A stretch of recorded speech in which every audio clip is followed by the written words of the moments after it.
बिस्मिल्लाहिर्रहमानिर्रहीम बिस्मिल्लाहिर्रहमानिर्रहीम। अस्सलाम वालेकुम सब भाइयों को। तो आज एक और गाड़ी आई है, इसका मैं आपको रिव्यू करवा देता हूँ। जेन्युइन लोडर ट्रक गाड़ी में है ये। तो ये भी गाड़ी FB हीनो गाड़ी है, माशाल्लाह आप देख भी सकते हैं। इसका जो मॉडल है वो 2001 मॉडल है।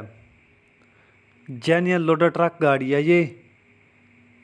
इसका कैबन देखिए आप, इसका जेन्युइन कैबन है इसका अपना, ठीक है ना मेरे भाई। बॉडी वही है इसकी 16 फीट में, लंबाई भी ठीक है और हाइट भी ठीक है। बॉडी इसकी 12 आने है। फ्रेम डबल पीस में है। टायरों की कंडीशन अच्छी है। 12 आने इसके टायर हैं, 8 25 16 के। तो इसका जो इंजन है वो स्टैंडर पर है। 4 सिलेंडर इसका इंजन है, स्टैंडर पर है। गेयर सब बंद है। FB हीनो की ट्यूब है, FB हीनो का फ्रंट है। तो कहने का मकसद ये है कि हर लिहाज से ये गाड़ी पूरी है और जेन्युइन लोडर ट्रक गाड़ी है ये, लसबेला नंबर में।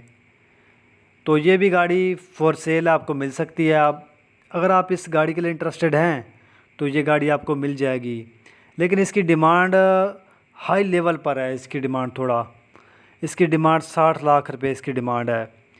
टाइम पर ये गाड़ी आपको मिल सकती है। 3-4 मंथ का इसका टाइम आपको मिल जाएगा, अगर आपके पास 30 लाख 35 लाख चाबी पर हैं तो इस वीडियो के साथ फ़िलहाल के लिए इतना ही। आप हमें इजाज़त दीजिए। शुक्रिया। अल्लाह हाफिज़।